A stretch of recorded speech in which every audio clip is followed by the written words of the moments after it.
Hola, soy Mario Fernández. Otra vez estamos acá en nuestra serie sobre escritura científica académica. Hoy hablamos sobre palabras, en específico jerga y términos técnicos, que son aquellos elementos que controlan la química y la voz de tu escritura, la que va a determinar cómo suena y cómo se siente. Y es aquí algo que existe mucho entre académicos ecuatorianos y Latinoamérica en general, y también se puede hablar de otros sitios, pero lo he visto bastante en aquellos de nosotros que tenemos a veces una afición casi proverbial por escoger palabras largas, palabras pesadas, y abusamos de la jerga de lo que queremos escribir. Algunos lo usan o lo usamos porque pensamos que eso hace que la escritura suene más académica, o porque queremos mostrar erudición, queremos mostrar sofisticación, queremos mostrar pompa. Muchas veces se nos ha enseñado o queremos escribir en un estilo académico pesado porque queremos imitar lo que hemos leído y nos esforzamos por adquirir ese lenguaje literario. Ya en los primeros videos habíamos conversado que aquí, cuando hablamos de escritura académica, tiene que haber prioridad sobre aquello que es lo simple, aquello que es concreto. Entonces, cuando queremos utilizar lenguaje excesivamente pesado, se convierte en un mal hábito arraigado y lo peor de todo, autosostenible, porque escribir de esta manera erróneamente nos hace pensar que vamos a ser parte de, o miembros de algún club, pero quizás lo seamos, pero vamos a estar cada vez más aislados, no solo de una sociedad en general, sino también de ámbitos o de campos multidisciplinarios donde puede haber otros investigadores que estarían interesados en nuestro trabajo. Ahora, nos preguntamos aquí, ¿por qué queremos imitar ese tipo de lenguaje tan sofisticado o rebuscado con el fin de querer sonar más técnicos? Aquí más bien lo que tendríamos que preguntarnos es, o recordar, ¿cuándo fue la última vez que tú viste un artículo en español o en inglés que resultó difícil de leer? ¿Quedaste impresionado por lo eruditos o los sofisticados que sonaban aquellos autores o por el mensaje, la historia que estaban contando ellos? ¿O resulta que estabas frustrado y terminaste frustrado porque tratabas de averiguar qué es lo que estabas diciendo, qué es lo que estaba enterrado debajo de todo un lenguaje que resultaba excesivamente pesado? Entonces, notamos aquí que este lenguaje es incómodo, afecta a lectores, afecta a revisores. Y a veces, y esto ya forma parte del síndrome del impostor y la vida típica de uno como investigador, que nos culpamos erróneamente porque no somos suficientemente inteligentes para entender lo que el autor está queriendo comunicar. Cuando la escritura es buena, notamos la idea, notamos los datos, y eso es lo que permite construir ciencia, a final de cuentas. Y bueno, antes que nada, botón rojo, suscribirse. Necesito medir el impacto de este canal. Estoy siguiendo el ejemplo de otros canales ya establecidos y todos me han sugerido que aquí. En fin, sigamos. Jerga versus términos técnicos. A veces la ciencia se los ve o se la percibe como si fuera un listado de jerga o un listado de términos pesados, lo que generalmente significa asimismo términos arcanos, difíciles de interpretar que ofuscan nuestras ideas. Naturalmente, la mayoría de los libros o los manuales de escritura recomiendan evitar la jerga porque resulta una crítica a la escritura clara. Sin embargo, la ciencia, lo que nosotros hacemos es técnico y requiere de términos especializados. Entonces, no se trata tan simple de descartar esta jerga. Entonces, hay que identificar y hacer un trabajo adicional. Cuando la jerga es evitable y cuando existe más bien un término técnico que es necesario e insustituible en lo que estamos escribiendo. Y hay formas de identificarlo. Primero, una jerga es un término que se refiere a un esquema o una idea o una definición, un hecho, algo que el lector no tiene, no dispone, sea por su carrera, por su experiencia, por su ubicación geográfica, por lo que sea.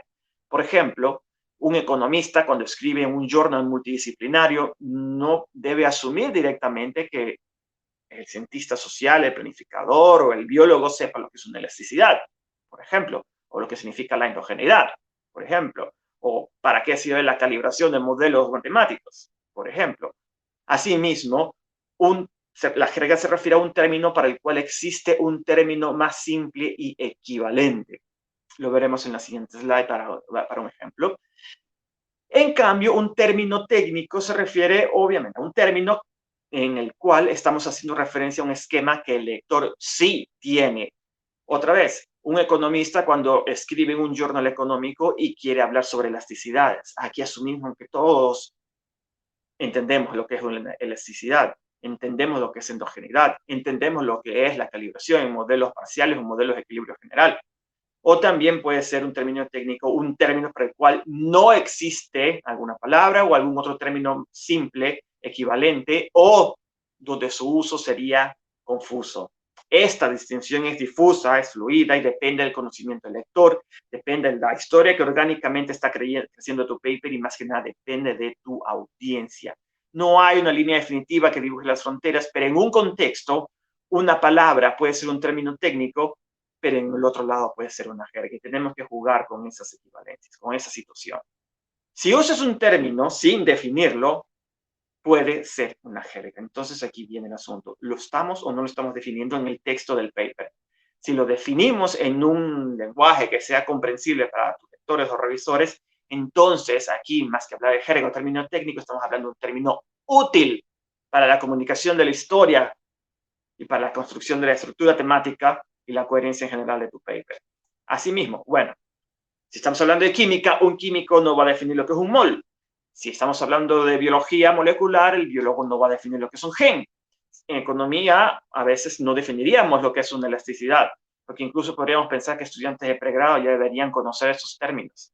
Pero bien, hay que usar esos términos de tal forma que la historia se compagine con tu audiencia. Entonces, cuando intentas ampliar, aquí algo clave, cuando tú intentas ampliar la audiencia para el cual tu paper se va a dirigir, toca ser sensible con el lenguaje que vayamos a utilizar y analizar si esos términos técnicos son o no una jerga. Y preguntarse, ¿puedes utilizar términos más simples que amplíen tu audiencia sin que necesariamente vayas a molestar a los expertos? Lo que usualmente me ocurre cuando trabajo en mis papers es de que hago un análisis de economía urbana, un análisis de economía ambiental y resulta que a lo mejor la aplicación va más hacia el lado de políticas o hacia el lado de planificación y entonces envío hacia un journal multidisciplinario de políticas públicas en temas urbanos o ambientales. Toca cambiar no solamente la estructura del paper, sino también cambiar o analizar dónde estoy metiendo términos que podrían estar confundiendo al revisor. Y lo que va a ocurrir allí, en vez de querer sonar eruditos o sofisticados, es que el revisor se va a quejar y va a decir, no has hecho tu tarea, no has hecho el esfuerzo mínimo por querer utilizar un lenguaje que sea aceptable para el journal al cual estás enviando este paper, este documento. Tiene el resultado contrario a lo que uno esperaría. En vez de querer sonar sofisticado, resulta que tu paper ha sido rechazado. Y me ha ocurrido. Bueno, evitando la jerga. ¿Cómo y dónde se introduce un término puede determinar si los lectores reaccionan a él como jerga? Tenemos que poner algo, bueno, utilicemos las estructuras, los instrumentos para armar estructuras que hemos venido discutiendo en los otros videos. Información antigua versus información nueva y cómo están los perciben tus lectores en las oraciones que estás construyendo. Como regla general, si introduces un término en la posición del tema, los lectores lo interpretan como algo que se supone que ya deben saber y es más probable que lo vean como jerga. Sin embargo, si este término lo estás poniendo en el énfasis de una oración, le estás elevando su prioridad. Se sentirá como si estuvieras definiéndolo, lo que podría ser bueno o podría ser excesivo. Y tenemos este ejemplo acá. Esto es algo bastante reciente que habla de, bueno, igual que antes, estos son ejemplos y si queremos ponerle pausa al video sería buena idea y yo prosigo. El éxito de esta nueva ley de oferta de viviendas se basa en el grado de la respuesta entre precios de casas a los cambios en la oferta de tierra, es decir, la elasticidad de los precios. Para los economistas es esto algo que deberíamos saber. Lo que está entre paréntesis no deberíamos ponerlo. La reacción en términos porcentuales de una variable frente a la variación del 1% en otra. Esto es una elasticidad. Debería ser algo fácil de aceptar para un journal económico y listo. Pero aquí lo que estamos aprendiendo es que el éxito de un cuerpo de ley, esta legislación, depende de esa relación. Si eres un profesional que no eres economista y ya tenías una idea sobre elasticidad, esta definición aquí se sentirá como un recordatorio agradable. ¿Sí? Esta oración y el paper en consecuencia educa a la audiencia más amplia posible sin tener que alienar u ofender a algún economista. La situación aquí es la siguiente. Muchas veces cuando estaba leyendo para la escritura de este paper, solamente se limitaban a hablar del grado de respuesta entre una variable y la otra. Sin embargo, hubo uno o apenas dos que dieron esta definición entre paréntesis, que uno como economista muchas veces agradece, porque es un recordatorio, sin que necesidad se esté ofendiendo a nadie, sin necesidad de que queramos sonar sofisticados o demasiado eruditos. Y hay un equilibrio que se ha logrado en esta oración, porque estamos usando las posiciones de tema y énfasis para controlar cuándo introducir nueva información. El tema introduce conceptos que ya son conocidos para un economista. Luego, aquí ponemos el nombre de la relación en el énfasis y entre paréntesis con un término, el AI, que significa es decir.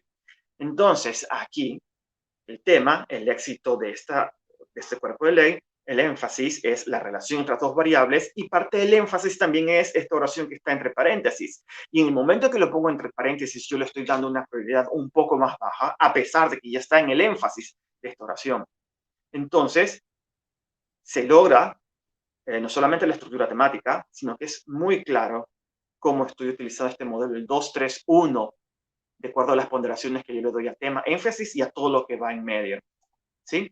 Lo cual es muy parecido en el ejemplo que tengo acá abajo. De nuevo, podemos darle pausa, porque esto se trata de la muerte programada de células o la apoptosis. Y es prominente en este tipo de progenitores. Ya parece que tiene un rol importante en el desarrollo de la corteza cerebral.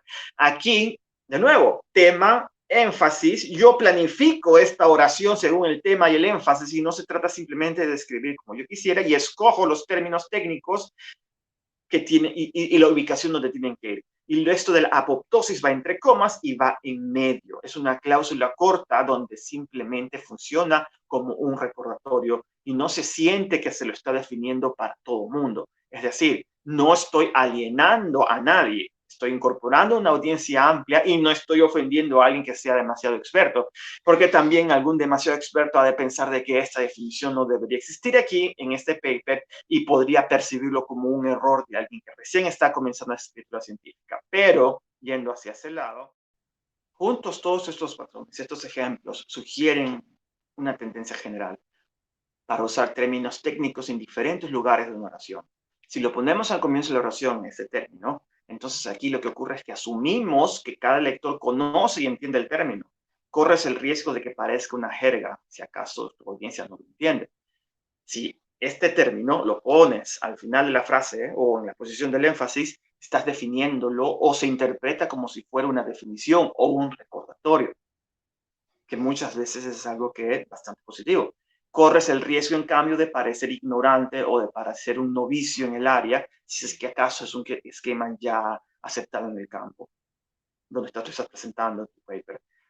Si lo pones en la mitad de la oración, el modelo 2-3-1, asumes que la mayoría de los lectores ya lo conocen. Lo que hablamos en un video anterior o hace unos dos anteriores. Cualquier cosa que vaya en medio de la oración, cualquier cosa que vaya en medio del párrafo, se le está dando una prioridad un tanto más baja, de tal forma que no afecte o no se lo considere como algo que es muy crítico para comunicar la historia que tú tienes en ese paper o en esa sección, al menos. No hay lugar perfecto para poner los términos, no hay una regla sólida, clara, escrita en piedra para decir qué es lo que tiene que ir y dónde. Tienes que evaluar tu audiencia, tienes que evaluar lo que ellos ya saben. Y si te equivocas, bueno, es mejor errar por el lado del exceso. ¿Por qué?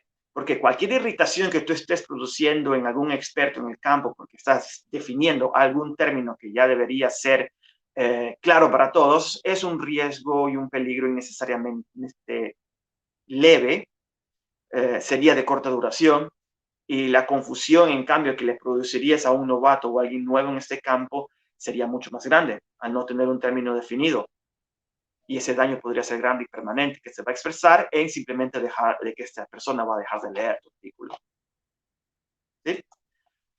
Algo que es innecesariamente técnico, usar jerga que implica que vas a excluir activamente a un número de lectores. Estás hablando de una audiencia más pequeña. Un mal menor es usar términos que los lectores ya conozcan, pero donde una palabra no técnica haría el trabajo de una manera mejor, una forma más poderosa.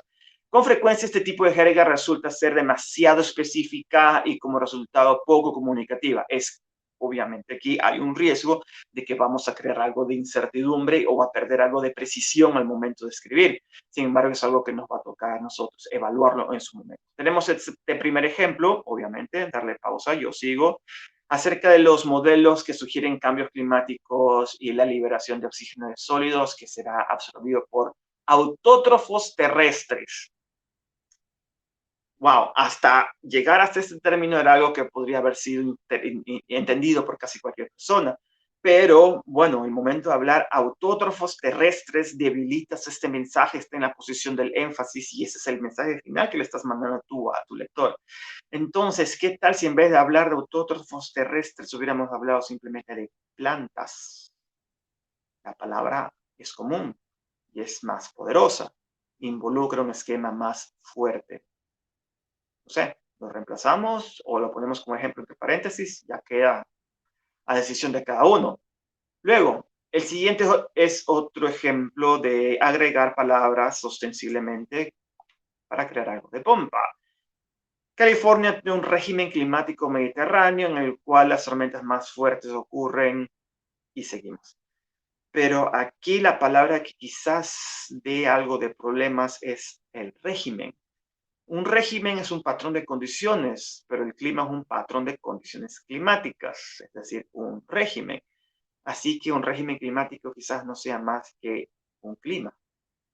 Entonces, clima para algunos quizás suena demasiado común, es algo que todos entienden, quizás un experto en el área se vaya a ofender, porque régimen climático suena técnico, pero ese es el problema. Parece que aquí no hablamos de otra cosa que no sea el clima y por lo tanto pueden ser confusos. De nuevo, va a depender de tu audiencia, va a depender de a dónde estés enviando este paper, pero si quisiéramos hablar en algo más técnico, como si fuéramos climatólogos, quizás no deberíamos hablar de un régimen climático, sino más bien de un término más específico, como por ejemplo el fenómeno del Niño o la oscilación decadal del Pacífico, pero ese no es el caso aquí. Entonces, porque simplemente mejor no hablamos de clima.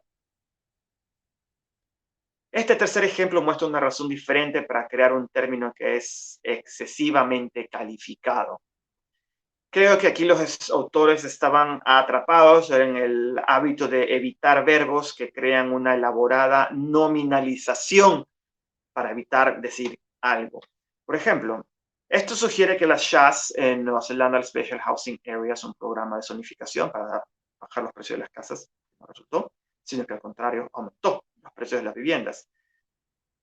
Una nominalización, esto sugiere que, y en el tema estamos hablando de esto sugiere que, ya lo habíamos visto antes, ¿por qué mejor no hablar simplemente de que el agente que nos interesa aquí son las SHAS, las áreas especiales de vivienda? Porque si ponemos esto sugiere que, no agrega nada, no agrega mayor cosa. Ni tampoco suena técnico. ¿Sí? 3 formas de evaluar si estamos hablando de jerga o términos técnicos y su ubicación.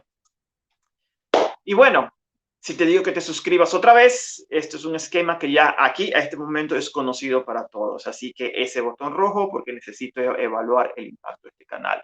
Jerga versus términos técnicos, tenemos cosas de que pensar aquí. Bueno, hasta aquí llegó este video.